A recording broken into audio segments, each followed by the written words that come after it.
Bismillahirrahmanirrahim. Assalamualaikum warahmatullahi wabarakatuh. Walhamdulillahi hamdan katsiran thayyiban mubarakan fih kama yuhibbu rabbuna wa yarda. Asyhadu an la ilaha illallah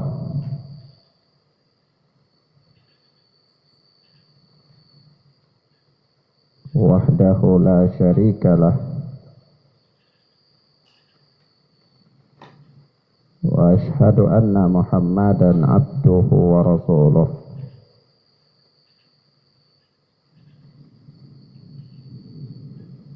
Sallallahu alaihi wa ala alihi wa ashabihi wa man tabi'ahum bi ihsanin ila yaumil qiyamah. Amma ba'd. Ikhwan wa akhwat, a'azzani Allah wa iyyakum.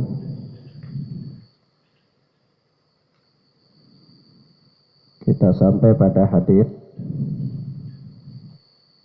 yang ke-259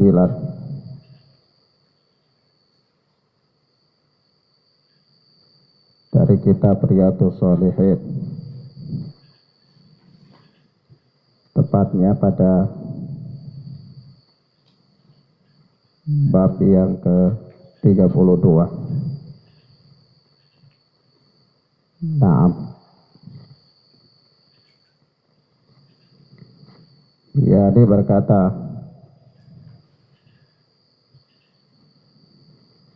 Al-Imam An-Nawawi Abu Zakaria rahimana wa rahimahullah, wa an Abi Sa'id Al-Khudri radhiyallahu anhu anin Nabi sallallahu alaihi wasallam qala,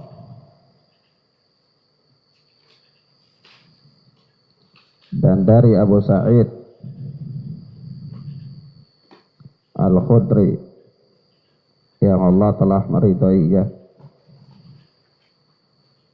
yakni sahabat, salah seorang sahabat Nabi sallallahu alaihi wasallam.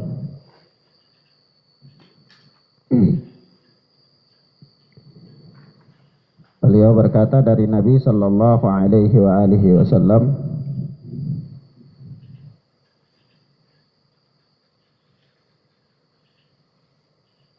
dari Nabi sallallahu alaihi wa alihi wasallam qala, beliau bersabda,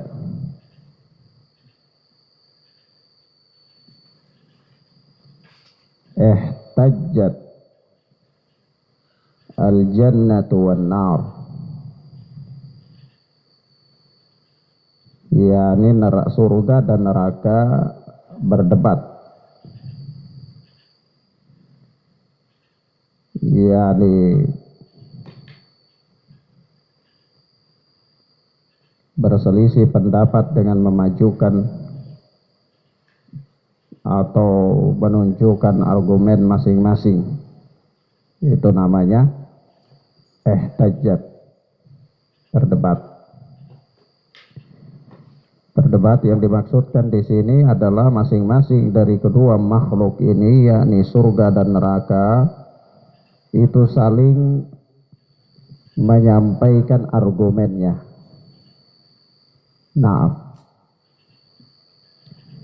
faqalatin nar, maka neraka pun berkata, fiya al-jabbaruna wal mutakabbirun, di tempatku yakni penghuni yang ada di dalamku yang menghuni neraka itu adalah orang-orang al-jabbaruna wal mutakabbirun, yakni para pembangkang lagi sombong.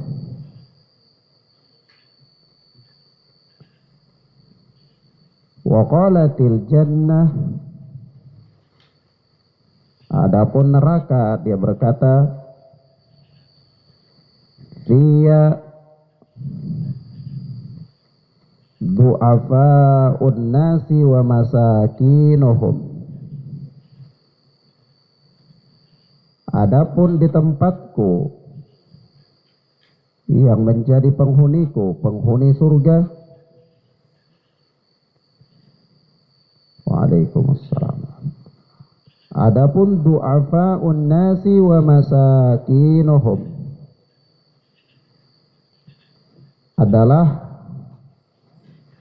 orang-orang yang lemah dan orang-orang yang miskin. Faqadallahu bainahuma,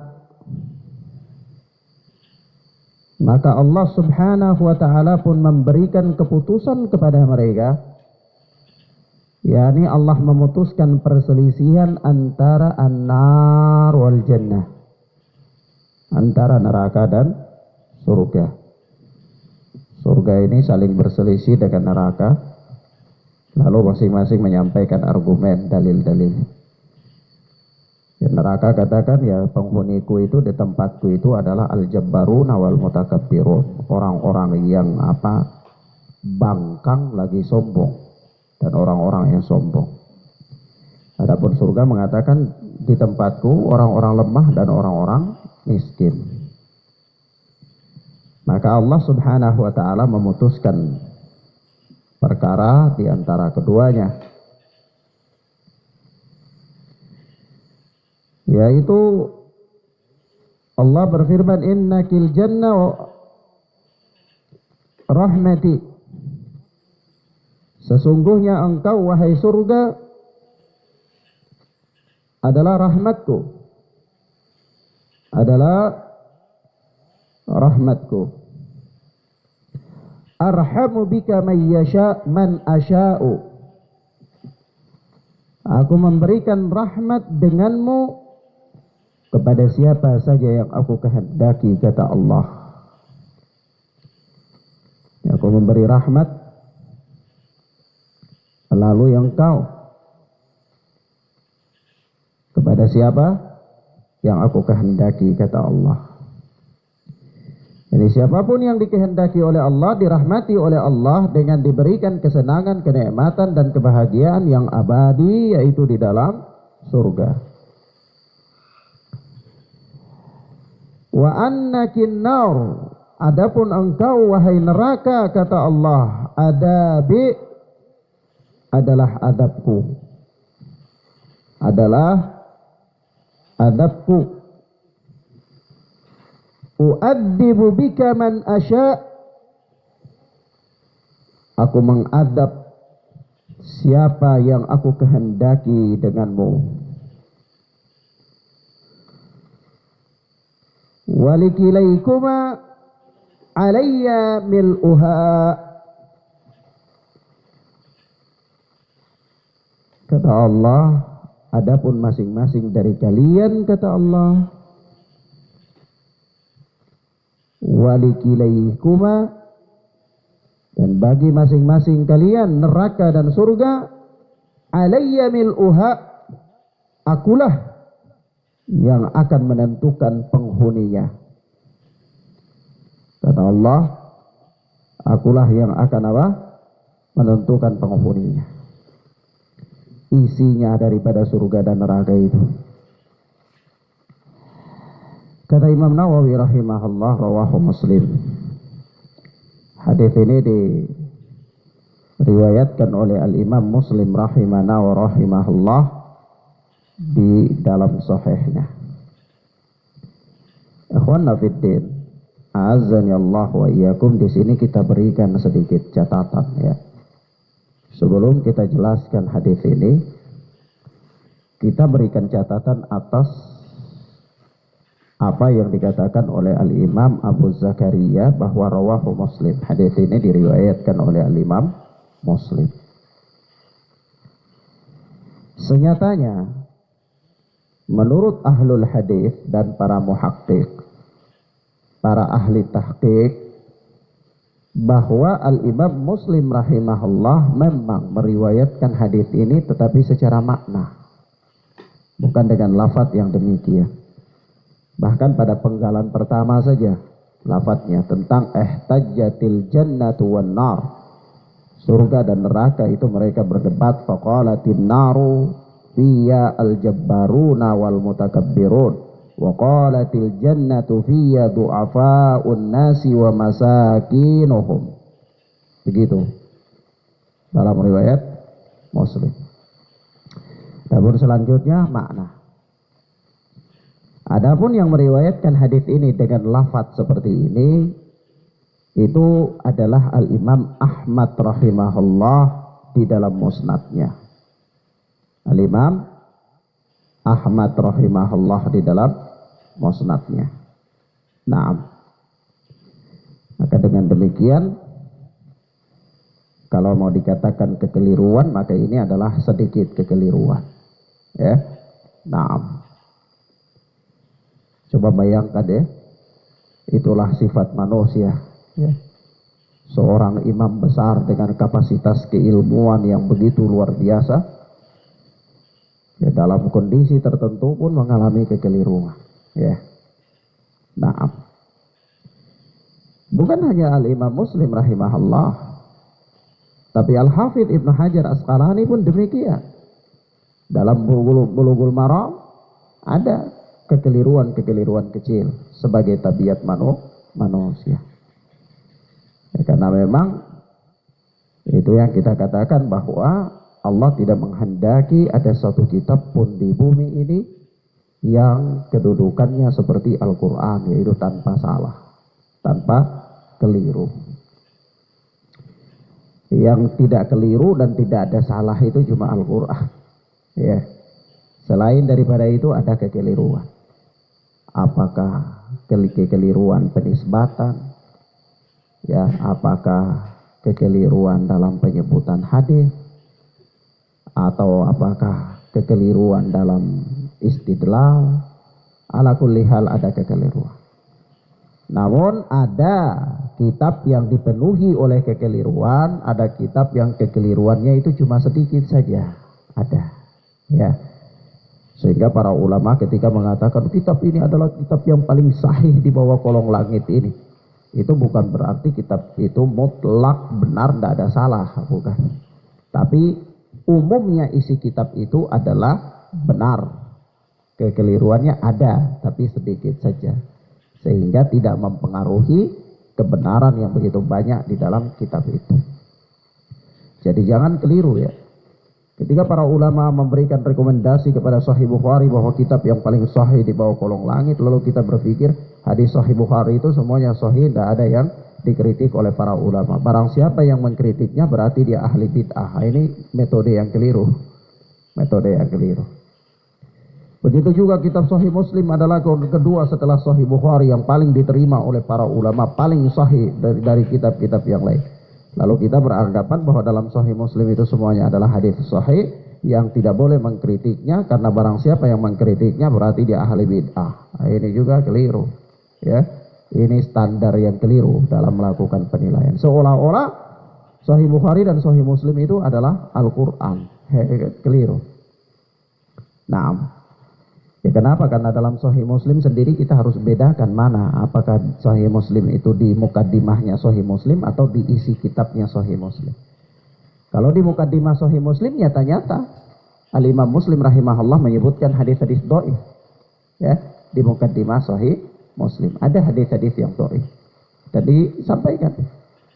Tapi kalau di isinya Sahih Muslim, ya itu ada juga yang didiskusikan oleh para ulama, didebatkan oleh para ulama. Sebagian para ulama ada yang mendaifkan ada 1-2 riwayat yang ada dalam Sahih Muslim. Begitu pula dalam Sahih Bukhari.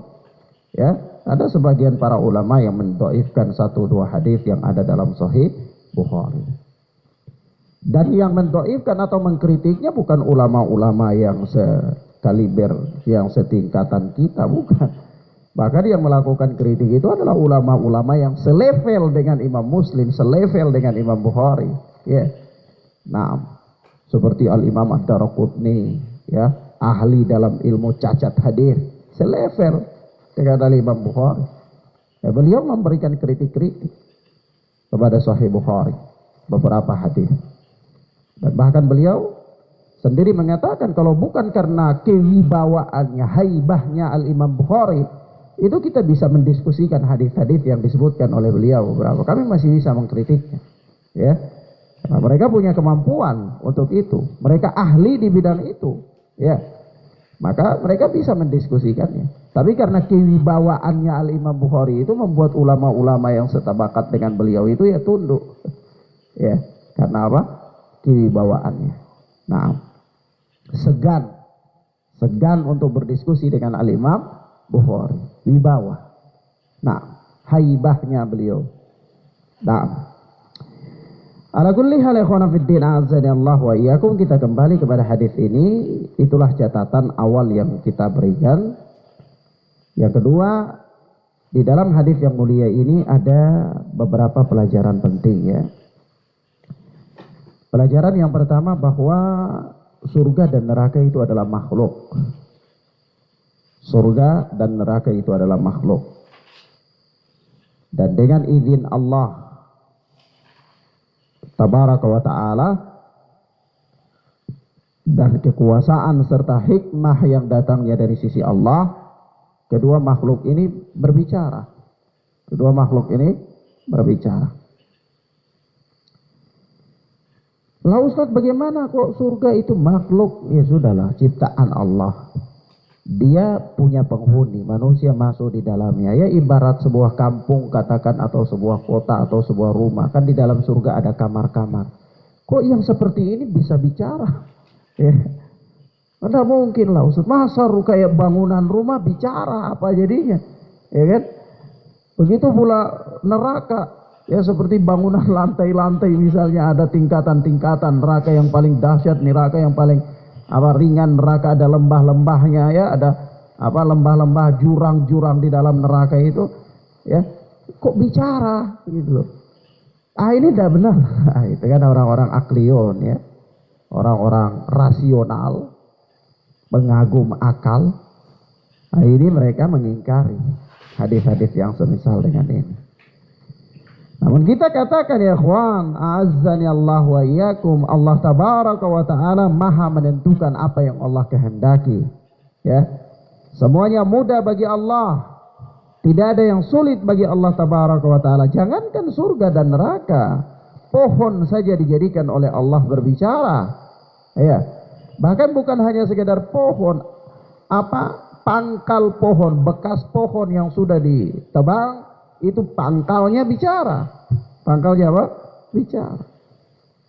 Dan Allah tabaraka wa ta'ala dengan maha kuasanya, keperkasaannya, kebijaksanaannya, bukankah Allah menjadikan hewan berbicara sebagai tanda hari kiamat? Ya, bahwa ada dabbah, ada hewan melata yang keluar dan berbicara dengan manusia. Manusia paham pembicaraannya, mengerti apa yang dibicarakan olehnya. Nah, dan ini bukan hal yang yang sulit bagi Allah. Hal yang mudah bagi Allah. Jangankan itu, batu bisa bergerak, berpindah tempat seperti hewan yang bisa lari. Ya. Loh Ustaz, iya. Bukankah Anda pernah membaca kisah Nabi Allah Musa alaihi salatu wassalam? Nabi Allah Musa kalau mandi di kali itu kan selalu sembunyi, tidak mau kelihatan auratnya. Karena kebiasaan orang-orang di zamannya tuh mandi di sungai itu, ya sudah mandi nampak aurat. Ya, istilahnya mandi bugil gitu kan. Di zaman laki-laki mandi gitu, saling melihat aurat, biasa bagi mereka. Nabi Allah Musa alaihi salatu wassalam tidak, terpisah, mandi sendiri di belakang batu. Maka suatu ketika karena mereka sudah itu menjadi gosip di kalangan mereka, lalu mereka mengatakan Musa ini nggak mau mandi dengan kita karena dia ini penyakit kulit, ya. Malu dia kalau mandi dengan kita, nanti kita lihat oh ini penyakit kulit. Jadi makanya dia mandinya sembunyi-sembunyi. Ini gosip ya, gosip. Maka apa? Allah Subhanahu wa taala dengan hikmahnya membuktikan kepada mereka langsung kalau Nabi Allah Musa tidak seperti apa yang mereka tuduh. Suatu ketika Nabi Allah Musa mandi di belakang batu. Dia lepaskan pakaiannya, taruh di batu. Begitu saya mandi-mandi ya batu jalan, pindah. Ya. Nabi Musa kaget tuh, kelihatan auratnya. Nabi Musa kejar itu, batu jangan mereka. Ya. Langsung diambil pakaian. Orang-orang kaget lihat, oh ternyata Musa alaihi salatu wassalam tidak terkena penyakit kulit, ya. Gitu. Sudah, pakai bajunya. Batu jalan. Ya. Apa yang susah bagi Allah? Tidak ada yang susah bagi Allah Azza wa Jalla. Ya, tapi karena manusia sandarannya kepada Allah itu kurang, ya, dia tidak lagi bertawakal kepada Allah, tawakal kepada materi, maka ini repot, ya. Apalagi zaman ini, ya ikhwan, zaman yang yarhamukallah, zaman yang manusia sudah mentuhankan materi, seolah-olah kalau tanpa materi itu tidak bisa, ya. Jangankan itu, orang sekolah saja sekarang bayar. Mau masuk universitas negeri, bayar. Berapa? Belum lagi fakultasnya apa dulu fakultasnya. Fakultasnya kalau bergensi ya bayar juga mahal. Fakultas kedokteran mahal. Fakultas kebidanan misalnya mahal ya. Kebidanan mahal, apalagi mahal. Bayar semuanya, bayar. Ya, mau jadi apa? Mau jadi polisi tanya berapa uang yang sudah disiapkan. Jadi seolah-olah ini apa? Sudah hal umum. Seolah-olah ini bukan kemaksiatan, waliyadzubillah, ini maksiat. Manusia sudah tidak menganggapnya sebagai kemaksiatan. Ya, mau masuk tentara dikatakan sudah siap berapa pak? Ya. Begitu ada orang yang misalnya lolos jadi tentara, jadi polisi ditanya habis berapa kemarin? Ini kan pertanyaan maksiat, mestinya malu loh. Ini dosa, ya. Ini dosa. Bukankah Rasulullah mengatakan ar-rashi wal murtashi? Orang yang memberi sogok dan yang menerima sogok dua-duanya dilaknat oleh Allah. Hah? Mendapatkan laknat Allah. Tapi itulah manusia ini. Kelihatan hebat. Ya, kelihatan hebat di dunia yang dia butuhkan walaupun di akhirat menderita. Ya. Nah, karena akhirat bagi dia itu perkara yang belum ada. Nanti saja. Ya, terserah mau jadi apa kan gitu. Kalau di surga terserah Allah sajalah. Ini kan apa kalimat-kalimat yang menunjukkan bahwa orang ini tidak punya usaha untuk mendekatkan dirinya kepada Allah. Bangkang. Kita sampaikan kepadanya hadis Rasulullah. Oh, kok bisa? Kok bikin sekarang ini nggak mungkin. Seolah-olah dia tidak yakin dengan Allah. Bukankah Allah Maha menentukan apa saja? Dan ketika kita memberitahukan kepadanya syariat, dia bilang masuk akal enggak? Kok syariat ditimbang dengan akal? Ajaib. Ada beberapa hari ini, ya, 2 hari kemarin, ada teman yang ya sampaikan ke anak supaya harus lihat internet. Ada suatu berita yang lagi viral. Ya sudahlah. Anak lihat ya, karena memang dalam pekan ya sudah belakangan ini anak jarang sekali lihat itu internet, lihat HP dan seterusnya. Ya, sudah anak lihat, ternyata dikasih berita ada Raja Dangdut ngomong tentang hadis isbal, ya. Hadis yang ma'asfala minal ka'baini minal izari fafinnar. Apa yang ada dari sarung atau celana di bawah mata kaki maka di neraka, diancam dengan neraka. Katanya masuk akal gak? Ya. Masa celana di bawah kaki masuk neraka? Ya, masuk akal. Coba. Mestinya yang kita tanya itu adalah masuk akal gak kamu sebagai hamba Allah? Begitu Rasulullah sudah bersabda dengan hadis yang sahih tapi kamu tolak. Ini yang nggak masuk akal. Ya. Tapi kalau masuk akal nggak, masa celana di bawah mata kaki masuk neraka. Ya. Tanya balik lagi, masuk akal nggak? Masa cuma senyum jadi nilai sedekah bisa masuk surga? Iya. Kalau anda katakan cuma sekecil ini saja kok masuk neraka, balik lagi, cuma sekecil itu kok masuk surga? Iya kan? Ini kan orang jahil. Ya namanya juga raja dangdut, tukang main gitar, kok ngomong tentang agama, ya repot. Ya, repot. Ini apa? Termasuk al-jabbarun, al-mutakabbirun, orang-orang yang bangkang lagi sombong. Ini bangkang terhadap kebenaran, sombong terhadap kebenaran. Naam. Maka sekali lagi kita katakan pada faedah yang pertama adalah bahwa surga dan neraka itu adalah kedua makhluk dan dia bisa berbicara dengan izin Allah Azza wa Jalla. Tidak usah tanya bagaimana bicaranya neraka, bagaimana bicaranya surga, bagaimana suaranya, tidak usah merdu apa tidak, tidak usah. Ya, tidak usah, tidak dijelaskan. Tapi bagaimana bicaranya ini, bicaranya ini. Surga bicara apa? Ya penghuniku itu orang-orang lemah dan orang-orang apa? Miskin. Itu bicaranya surga. Ya. Rasulullah sebutkan kepada kita. Neraka bicaranya apa? Ya, neraka juga bicaranya ini. Ya. Yaitu penghuniku adalah orang-orang yang al-jabbarun wal mutakabbirun. Orang-orang yang bangkang lagi sombong. Yaitu pembicaraan. Apa ada lagi pembicaraan ini? Ada. Ada lagi pembicaraan yang lain. Apa diantaranya? Ya, diantaranya dalam hadis yang sahih, ketika penghuni neraka itu masuk neraka, neraka bertanya hal min mazid, hal min mazid. Ada lagi, ada lagi. Nah, tambah. Ya, ya. Neraka itu minta tambah penghuni terus. Ya, nah. Sampai Allah apa? Allah letakkan kakinya di neraka. Ya, sampai Allah letakkan kakinya di neraka. Kok Allah punya kaki, Ustaz? Lah ini sifat Allah, Rasulullah yang mengatakan. Ya. Nah, Anda kalau mau protes silakan aja protes Rasulullah. Ya.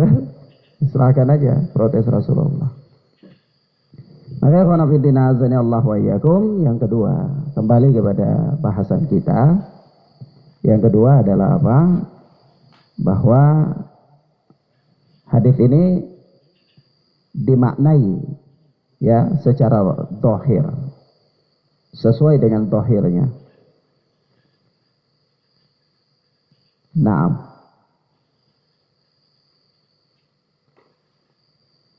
Dimaknai secara zahir, sesuai dengan zahirnya. Maksudnya apa? Ya maksudnya neraka dan surga itu berbicara dan mereka mengerti pembicaraannya. Surga mengerti apa yang dibicarakan oleh neraka, neraka mengerti apa yang dibicarakan oleh surga. Kalau tidak mengerti ini namanya kan orang ngigau, nggak mungkin lah surga bicara kayak ngigau, neraka bicara kayak ngigau, nggak mungkin, iya kan? Nah ini namanya ihtajat, mereka beradu argumen, berarti paham kan? Neraka sebutkan argumennya, surga lagi sebutkan argumennya, ya surga tahu apa yang dibicarakan oleh neraka, neraka tahu apa yang dibicarakan oleh surga. Khalas, itu zahir hadis dan maknanya demikian. Ya, nggak usah tafsirkan, takwil. Oh ini maksudnya apa ya Ustaz? Ini mungkin maksudnya demikian, cari takwilnya, cari makna yang lain. Nggak usah. Kenapa sih sibuk cari makna yang nggak ada? Ya maknai saja sesuai apa yang ada pada konteksnya. Ya. Kenapa? Karena ketika kita berhadapan dengan hal-hal yang bersifat akidah, nas-nas yang bersifat akidah, itu kita maknai secara zahir. Ya, tanpa harus cari takwil. Kecuali ada nas-nas yang mengatakan ini takwilnya lain. Ya. Nah. Kemudian yang kedua, tawadhu kepada Allah dan rendah hati adalah sifat orang-orang mukmin. Tawadhu dan rendah hati adalah merupakan sifat orang-orang mukmin dan merupakan sebab mendapatkan rahmat Allah Subhanahu wa taala yang dengannya menjadi sebab untuk masuk surga. Yang dengannya menjadi sebab untuk masuk surga.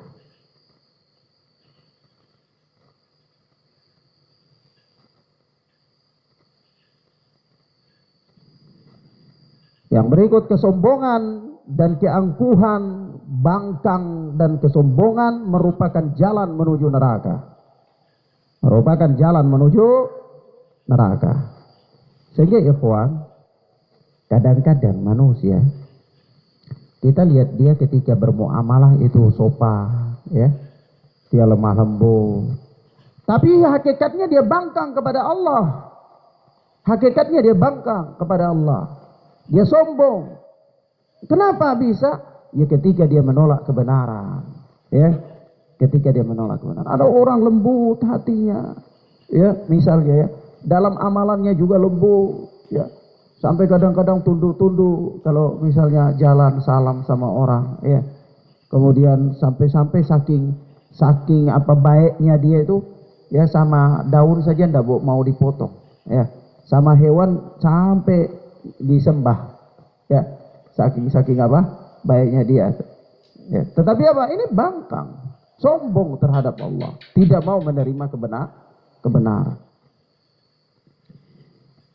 Maka yang menjadi patokan di situ adalah bukannya dia dalam apa bertutur kata misalnya lembut, bukan.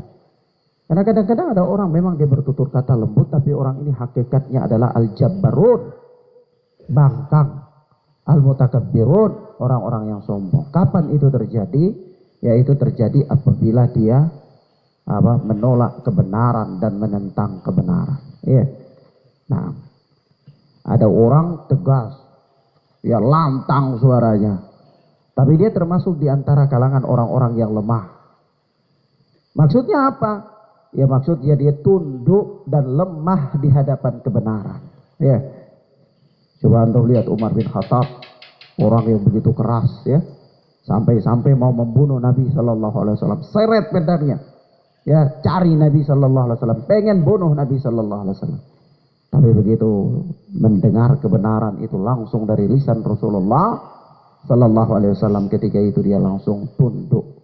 Ya, jadi orang yang lemah di hadapan kebenaran. Inilah orang yang lemah yang dimaksudkan. Ya, bukan orang yang lemah itu identik semata-mata dengan fakir, baju robek-robek dan seterusnya. Kalau kayak gini ya nanti orang gila bisa banyak masuk surga, karena orang gila kan bajunya robek-robek, lebih lemah lagi ya. Ada orang miskin ya, melarat tinggal di kolong jembatan misalnya, ini bisa juga masuk surga ya. Padahal tidak sholat, tidak puasa ya. Bukan itu yang dimaksudkan. Ya, bukan itu yang dimaksudkan. Yang dimaksudkan orang-orang lemah di sini adalah orang-orang yang tunduk tawadhu terhadap kebenaran. Tawadhu terhadap kebenaran. Nah, mereka mempunyai sifat-sifat yang lembut terhadap kebenaran. Dan umumnya mereka adalah orang-orang dari sisi harta, dia itu orang-orang fakir. Ya, kenapa? Karena umumnya orang-orang fakir itu tidak sombong. Ya, tidak angkuh terhadap kebenaran. Kalau orang-orang kaya, apalagi punya jabatan, ya, itu biasanya dia angkuh terhadap kebenaran. Ya, misalnya ada gubernur atau datang kasih tahu dia hadis, ya, tentang jenggot, marah dia. Ini saya kalau pakai jenggot nanti nggak rapi, saya ini pejabat, ya kan? Gitu. Dia punya kedudukan. Tapi kalau orang miskin sih apa sih yang mau dipikirkan? Antum kasih tahu tentang jenggot, ya sudah pelihara aja. Tidak perlu ada terikat dengan aturan apa, tidak perlu takut atasan, tidak perlu dibilang sama orang karena dia dihormati lalu tidak perlu penampilannya di setting sedemikian rupa dengan konsep-konsep protokoler dan lain-lain, tidak perlu ada, ya, tidak perlu ada. Dan juga bukan berarti miskin yang dibuat-buat, ya. Ada orang di zaman sekarang miskin yang dibuat-buat. Ya, misalnya untuk kepentingan politik, ya. Ada pejabat datangin orang-orang dari mana masuk di kota, pura-pura jadi pemulung. Pejabatnya datang lihat sidak, oh ini pemulung banyak sekali sini, tinggal sama anak aja. Kasih makan, ya, kasih uang. Media syuting, wah ini pejabat ini, masya Allah. Kalau sekarang lagi wali kota ya besok gubernur, gitu. Ya, ini settingan, ya. Bukan itu yang dimaksud, bukan itu. Ada lebih parah lagi, ya, setting sedemikian rupa supaya penjual kelontong bisa jual ketupat kepada presiden, lebih repot, ya. Presiden di jalan gitu langsung petugas kelontong terobos pas pampres Itu presiden itu ada 3 ring loh. Pengamanan presiden itu 3 ring, ring 1, ring 2, ring 3. Ya, tiga ring ini diterobos sama penjual kelontong, anak-anak kecil lagi, terus jual kelontongan kepada presiden. Dibayar pakai uang yang sudah ada di amplop 200.000. Luar biasa. Kayak tahu perkara gaib saja. Ya. Nah, ini settingan. Bukan itu yang dimaksud, bukan itu yang dimaksud. Ya. Yang dimaksud di sini apa? Yang dimaksud di sini benar-benar orang-orang yang butuh kepada Allah, lemah di hadapan Allah. Dia butuh kepada Allah Subhanahu wa taala, butuh terhadap rahmat Allah. Ini miskin yang dimaksud. Ya. Kenapa? Ya karena memang orang-orang miskin ya. Apa sih yang dia mau sombongkan? Kalau ada orang miskin yang sombong ini sudah kelewat batas. Ya. Malah ada orang miskin sombong kelewat batas. Ya biasanya sombong itu ya dekat dengan orang-orang yang berada, ya orang-orang yang kaya, ya. Kita kadang-kadang sudah miskin sombong, ya. Sudah, ya anak petani kadang-kadang kita lupa, kita kira kita anak menteri, ya kan jadi repot ya. Belanjaan kita tidak terurus, sudah pokoknya nggak bisa dihitung, ya. Makanya khonafiddin azanya Allah wa iyyakum ini apa namanya? Kesombongan dan keangkuhan, pembangkangan dan kesombongan adalah jalan menuju neraka. Jalan menuju neraka. Yang berikut faedah yang keberapa? Faedah yang kelima, bahwa surga adalah tempat yang dirahmati oleh Allah Subhanahu wa taala. Surga adalah tempat yang dirahmati oleh Allah Subhanahu wa taala. Maka untuk menggapainya perlu untuk mendapatkan rahmat Allah. Ya. Nah, surga itu Anda ingin datang di suatu tempat yang dirahmati oleh Allah, maka Anda harus menjadi orang yang mendapatkan rahmat Allah. Bagaimana mendapatkan rahmat Allah? Jadilah orang yang taat. Karena ketaatan itu membawa kepada mendapatkan rahmat Allah. Ketika Anda mendapatkan rahmat Allah, maka dengan karunia dan rahmat Allah itu Allah bisa memasukkan engkau ke dalam tempat yang dirahmati olehnya, yaitu surga. Begitu pula neraka. Begitu pula neraka. Neraka adalah tempat yang dipenuhi oleh adab Allah. Neraka adalah tempat yang dipenuhi oleh adab Allah tabaraka wa ta'ala, yang dengannya Allah menyiksa siapa yang dikehendaki oleh Allah. Sebab itu Allah Subhanahu wa taala berfirman ya, di dalam surat Al-Ankabut ayat 21 itu, yu'adzibu may yasha wa yarhamu may yasha.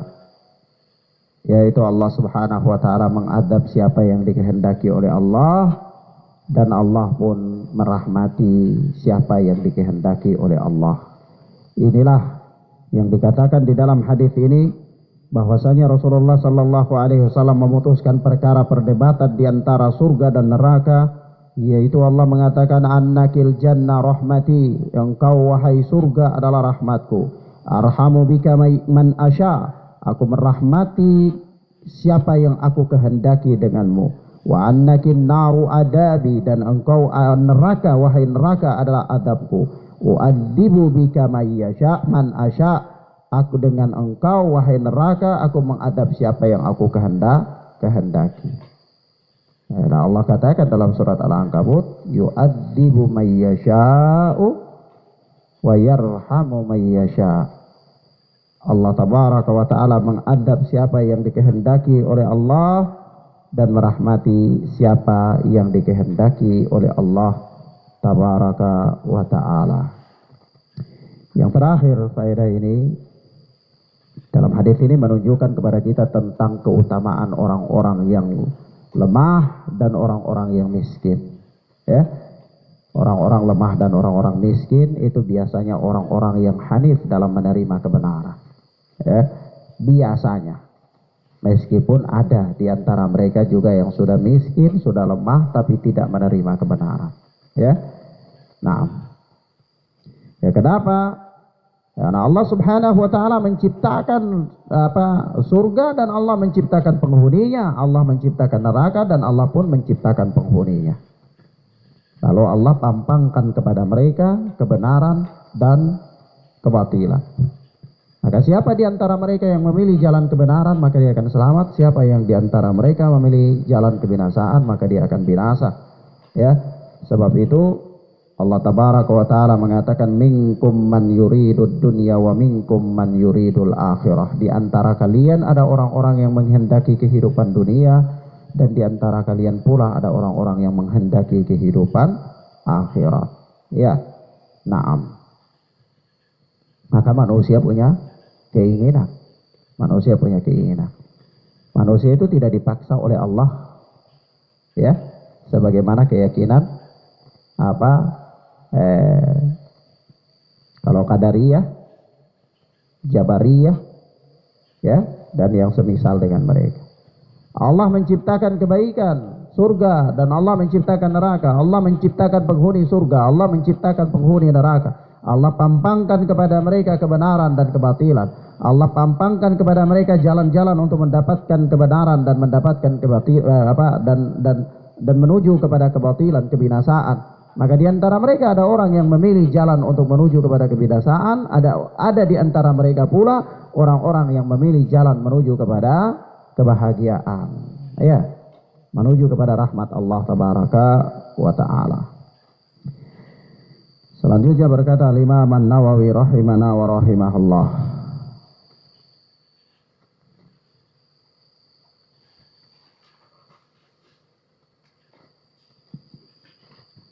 Wa an Abi Hurairah radhiyallahu taala anhu an Rasulillah sallallahu alaihi wasallam qala. Dan dari Abu Hurairah yang Allah telah meridhoinya, dia berkata dari Rasulullah sallallahu alaihi wasallam, beliau bersabda, innahu layatir rajulus saminul azimu yawmal qiyamah la yazinu indallahi janaha ba'udah. Subhanallah, ya. Orang badan besar tapi timbangannya ringan. Ya. Badannya besar tapi timbangannya ringan. Ya, di sini kata Rasulullah, innahu layatir rajulus saminul azimu yaumal qiyamah. Sesungguhnya akan datang pada hari kiamat seorang yang gemuk lagi besar. Gemuk besar.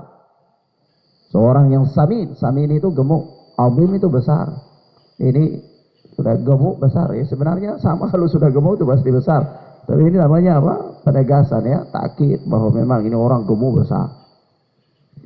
Sesungguhnya pada hari kiamat nanti akan datang seorang laki-laki yang gemuk lagi besar. La yazinu indallahi janaha ba'udah. Yang di sisi Allah beratnya tidak sampai seberat sayap nyamuk. Ya. Beratnya la yazinu indallah janaha ba'udah.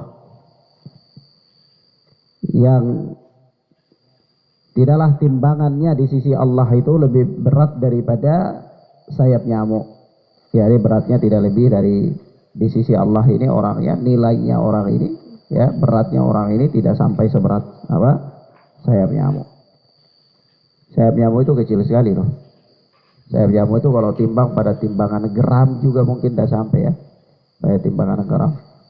Kalau ya timbangan gram itu kan mulai sebelum ada gram itu kaca, ya, 1 kaca, 2 kaca, 3 kaca. Ya kalau sayap nyamuk mungkin nggak sampai, ya, 1/5 kaca juga mungkin nggak sampai. Ya. Nah, ini orang badan besar, gendut. Nah, kata Imam Nawawi muttafaqun alaih. Hadis ini adalah hadis muttafaqun alaih, hadis yang disepakati kesahihannya oleh Imam Bukhari dan Muslim dalam sahih keduanya. Akhwana fiddina azani Allah wa iyyakum. Di dalam hadis yang mulia ini ada beberapa faedah penting, ya. Yang paling pertama sekali faedahnya bahwa adanya penetapan timbangan pada hari kiamat. Adanya apa? Penetapan timbangan pada hari kiamat. Jadi hari kiamat itu ada timbangan yang menimbang manusia, menimbang amal manusia, menimbang catatan-catatan amal manusia, menimbang manusia itu sendiri, ya. Nah, makanya di sini adalah dalil, ya. Ini dalil yang menjadi apa? Ini hadis yang menjadi dalil bahwa yang ditimbang di timbangan itu juga jasad manusia itu, ya. Karena kalau ditimbang catatan, ya sudah, ngapain mau diibaratkan badan gemuknya untuk apa? Catatan aja ini, ya, yang ditimbang. Tapi ini disebutkan badannya gemuk, tapi timbangannya tidak sampai seberat sayap nyamuk. Artinya badan ini loh yang ditimbang, besarnya tidak sampai seberat sayap nyamuk. Maka ini dalil yang dijadikan oleh para ulama sebagai hujjah, mengatakan bahwa yang ditimbang itu juga manusianya, ya, badannya itu, jasad manusia itu. Ini bukan hanya catatan, ya, bukan hanya catatan manusia. Kalau catatan ya sudah jelas dalam hadis bitaqah, ya, hadis kartu yang bertuliskan kalimat la ilaha illallah itu catatan yang ditimbang, ya. Juga dalam hadis-hadis lain amal-amal yang ditimbang. Dalam hadis ini jasad yang ditimbang, tubuh, ya, tubuh manusia yang ditimbang. Maka inilah keyakinan Ahlus Sunnati wal Jamaah, ya. Dari ketiga-tiga itu semuanya ditimbang, semuanya ditimbang, ya. Semuanya dinaikkan di timbangan Allah, di mizan. Maka ini juga dalil, ya, dalil akan hal tersebut, itu catatan. Tapi yang faedah yang pokok dari hadis ini yang pertama di sini adalah memang penetapan adanya mizan, adanya timbangan. Sebagaimana Allah Subhanahu wa taala berfirman dalam surat Al-Anbiya ayat 47, yaitu Allah berfirman, "Wa nada'ul mawazinal qista liyaumil qiyamah. Fala tudlamu nafsun syai'a. Wa in kana mithqala habbatin min khardal ataina biha wa kafa bina hasibin." Kata Allah, "Wa nada'ul mawazinal qista liyaumil qiyamah." Dan kami akan memasang timbangan yang tepat pada hari kiamat. Kami akan memasang timbangan yang tepat pada hari kiamat, kata Allah. "Fala tudlamu nafsun syai'a wa in kana mithqala habbatin min khardal ataina biha." Maka tidak akan ada seorang pun yang dirugikan walau sedikit dalam timbangan itu, sekalipun hanya sebesar habbata khardal, sebesar biji sawi, ya. Jadi ketika Allah memasang timbangan pada hari kiamat, ya, di situ manusia tidak akan dirugikan sedikit pun, tidak akan curang timbangan itu, ya. Akan dibalas semuanya, walaupun sebesar hanya biji sawi saja pasti akan ditimbang dan diberikan balasan. Nah, wa kafa bina hasibin. Lalu kata Allah, dan cukuplah kami yang membuat perhitungan. Cukuplah kami yang membuat perhitungan. Begitu pula Allah Subhanahu wa taala berfirman dalam surat Az-Zalzalah, "Faman ya'mal mithqala dzarratin khairan yarah wa man ya'mal mithqala dzarratin wa man ya'mal mithqala dzarratin syarran yarah."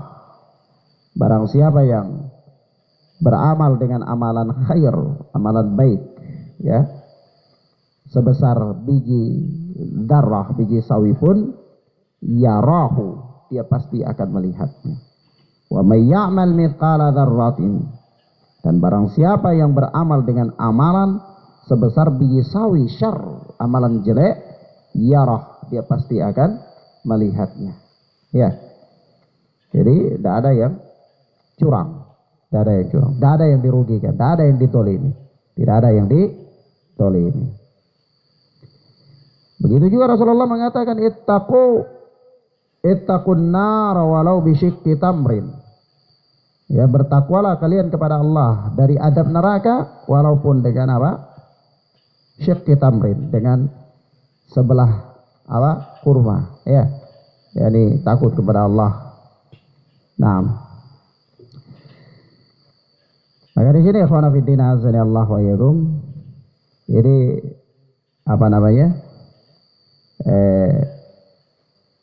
dalil yang menunjukkan kepada kita yang paling pertama, faedah yang paling pertama, bahwa adanya penetapan tentang timbangan, tentang mizan. Kemudian yang kedua, nilai manusia dilihat berdasarkan ilmu dan ketakwaan. Nilai manusia dilihat berdasarkan ilmu dan ketakwaan. Ilmunya, ketakwaannya. Ya. Nah, dia beribadah di atas ilmunya. Itu nilai manusia. Jadi dagingnya, tulangnya itu tidak bermanfaat. Kalau daging dan tulang itu tidak digunakan untuk beribadah kepada Allah. Nah ini manusia ya. Kadang-kadang kita ini sibuk membesarkan tubuh-tubuh kita. Sibuk menyehatkan jasad kita. Tetapi kita lalai dari bagaimana sibuk untuk menyehatkan rohani kita. Bagaimana memperbaiki ketakwaan kita. Memperbaharui iman kita kepada Allah Azza wa Jalla. Meningkatkan kualitas iman kita kepada Allah. Padahal kita tahu bahwa iman itu naik dan turun. Ya, dia bertambah dan dia turun. Bertambah dengan ketakwaan, dia turun dengan kemaksiatan. Ya. Nah kita selalu pikir ya, kalau kita belajar tentang jasad manusia ini rupa-rupa macam, ilmunya banyak sekali. Ada ilmu tentang gizi, ada ilmu tentang saraf, ada ilmu tentang anatomi tubuh, ada ilmu tentang ini dan itu, ilmu tentang bagaimana diet, ilmu tentang bagaimana makanan yang sehat, ilmu tentang rupa-rupa macam. Ya, tapi kita dalam perkara ilmu bagaimana supaya kita itu punya timbangan berat di hari kiamat, itu kita tidak gubris, kita kurang peduli, Padahal nilai manusia di hari kiamat itu ya bukan dilihat dari rupa, bukan dilihat dari jasad yang bagus, ya tampang yang gagah, ya, tetapi dilihat dari ilmu dan ketakwaan. Sebab itu ada dalam hadis ya. Ada dalam hadis Rasulullah sallallahu alaihi wasallam ketika menyebutkan tentang amal ya. Tentang amal perbuatan manusia itu, Rasulullah sallallahu alaihi wasallam mengatakan kalimatani khafifatani 'alal lisan. Ada dua kalimat yang ringan pada lisan manusia, thaqilatani fil mizan, tetapi berat pada timbangan. Ayo. Halo. Bagaimana? Oh, naam. Nanti anak telepon. Waalaikumsalam warahmatullahi. Kalimatani khafifatani 'ala lisani thaqilatani fil mizan habibatani ila ar-rahman subhanallahi wa bihamdihi wa subhanallahil azim. Ada dua kalimat yang ringan di lisan manusia tetapi berat pada timbangan. Dan apa? Habibatani ila ar-rahman, dan dicintai oleh Allah. Yani subhanallahi wa bihamdihi subhanallahil azim. Ya, subhanallah wa bihamdi. Maha suci Allah. Ya, dan segala puji bagi Allah. Subhanallahil azim. Maha suci Allah yang maha agung. Dua kalimat. Ya, dua kalimat. Di sini juga apa? Jadi ini dalil juga ya, dalil yang menunjukkan bahwa yang ditimbang ini amal perbuatan. Ya, amal perbuatan. Nah, gitu ikhwana fiddina azani Allah wa iyyakum. Ya, maka Allah Subhanahu wa taala berfirman tentang ketakwaan ini. Allah tabaraka wa taala berfirman di dalam surat An-Nahl ayat 96. Man amila salihan min dzakarin aw untha wa huwa mu'min falanuhyiyannahu hayatan thayyibah wa lanajziyannahum ajrahum bi ahsani ma kanu ya'malun. Barang siapa mengerjakan kebajikan baik laki-laki maupun perempuan, man amila salihan, barang siapa yang melakukan amal saleh, min dzakarin aw untha, laki-laki ataupun perempuan, wa huwa mu'min, dan dia itu adalah orang yang beriman, dalam keadaan beriman kepada Allah, falanuhyiyannahu hayatan thayyibah, maka kami akan berikan kepada dia balasan kehidupan yang baik. Kehidupan yang baik. Wa lanajziyannahum ajrahum bi ahsani ma kanu ya'malun. Dan apa kata Allah Azza wa Jal? Kami beri balasan dengan pahala yang lebih baik dari apa yang telah mereka kerjakan. Ya.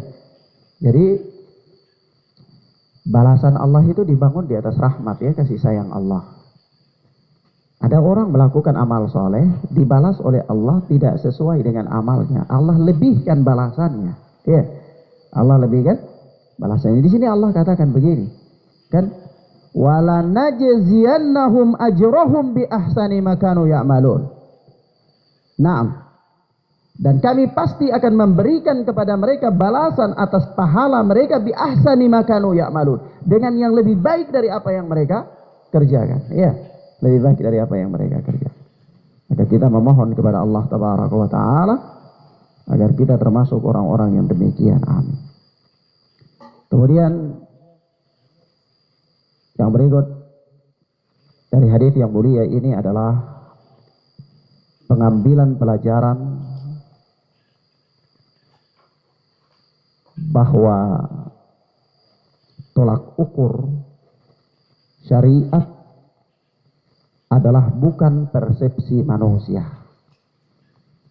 Tolak ukur syariat ini bukan persepsi manusia. Coba saja kalau persepsi manusia, coba lihat, antum lihat di dua hadis yang telah berlalu pada pelajaran kemarin. Itu ketika Rasulullah ditanya, ya, oleh Rasulullah bertanya kepada sahabat, ya, kata Rasulullah, ma ra'yuka fi hadza, bagaimana pendapatmu tentang orang ini? Dia kata, kenapa? Rajulun, ya, min asyrafin nas, orang ini termasuk orang yang mulia. Lalu dia sebutkan kelebihan-kelebihan. Tapi ternyata Rasulullah malah memberikan pelajaran, bukan itu yang menjadi penilaian. Ya, ini kan kalau berdasarkan persepsi manusia ini sudah lolos ini. Ya, sudah lolos. Manusia sudah mempersepsikan dia bahwa ini orangnya baik, orang yang mulia, punya kedudukan dan seterusnya. Ya kan? Begitu pula pada hadis yang kita bacakan ini. Ya, ini kalau tolak ukur syariat itu pada persepsi manusia, coba lihat Rasulullah mengatakan bahwa apa? Akan datang pada hari kiamat nanti lelaki yang gemuk, ya, besar. Persepsi manusia. Persepsi manusia kalau gemuk besar itu pasti timbangannya berat. Iya kan? Ya kecuali kapas mungkin besar, ya ringan, kan? Tapi kalau manusia gemuk besar persepsinya ya pasti berat, ya kan gitu. Berani ada gemuk besar tapi dia tidak berat, wah ini ajaib. Ajaib, kita jadi bingung juga, ya. Nah, ini di luar daripada persepsi manusia. Makanya di sini kita katakan sekali lagi, akhwana fiddin azzani Allah wa iyyakum, bahwa tolak ukur syariat itu bukan ada pada persepsi manusia. Bukan apa? Ada pada persepsi manusia. Silahkan manusia berpersepsi. Dia mau berpersepsi apa ya terserah dia. Dia persepsi sesuai dengan kemampuan dia dalam berpikir. Dia persepsi sesuai dengan ilmu yang sampai kepadanya. Kalau ilmu yang sampai kepadanya cuma tata cara wudu, ya, yang wudu ketika mengusap kepala itu harus sampai di tengkuk kemudian balik lagi ke depan, maka ketika dia lihat orang mengusap cuma sebahagian, dia akan mengatakan salah, kan dia akan berpersepsi salah. Kenapa? Karena yang dia tahu adalah itu, ilmunya baru segitu. Tapi kalau ilmunya sudah sampai lebih tinggi lagi bahwa oh iya boleh juga usap di bagian depan sedikit aja sahih, ya, tetap saja sah wudunya, maka ketika dia lihat orang kayak gitu nyantai aja, oh iya enggak apa-apa, ya kan, persepsi. Jadi persepsi manusia sesuai dengan apa? Ilmu yang sampai kepadanya. Dan ini anak sampaikan karena kita sendiri pernah melalui proses yang kayak gitu, ya. Pernah melalui proses yang kayak gitu. Anak punya proses ini banyak sekali. Banyak sekali. Dulu ketika anak tahu bahwa, ya, anak merajikan, ya, mendengarkan kajian-kajian, ya, awal-awal ketika masih seperti antum ini menjadi mustami', itu kita dengarkan bahasan-bahasan bahwa duduk sholat 2 rakaat itu kan duduknya istirahat, ya. Begitu ada anak lihat orang duduk tawarruk, anak katakan ini orang jahil, ini belum tahu, ya. Subhanallah. Padahal kalau dia duduk istirahat pun sholatnya, ya, duduk tawarruk pun sholatnya sah, ya. Salatnya sah. Dan bahkan ada sebagian ulama Syafi'i yang menguatkan duduk tawarruk. Ya. Tapi itulah ilmu kita. Kita berpersepsi sesuai dengan ilmu yang baru sampai ke kita, ya kan? Nah, begitu. Jadi kalau kita punya ilmu lebih tinggi lagi, kita punya persepsi sudah berubah lagi, ya, sudah berubah. Maka terserahlah siapa yang mau berpersepsi, itu urusan dia, ya. Tetapi yang jelas tolak ukur syariat ini bukan pada persepsi manusia, bukan pada persepsi manusia. Maka beragama dengan ilmu. Beragama dengan ilmu. Kalau Anda telah beragama dengan ilmu, maka jangan gubrisi apa persepsi manusia, karena itu bukan tolak ukur syariat. Tolak ukur syariat itu adalah ilmu Al-Quran dan Sunnah. Nah, demikian ya ikhwan fillah, azza Allah wa iyyakum, ini beberapa hal yang bisa kita sampaikan pada kesempatan yang mubarakah ini.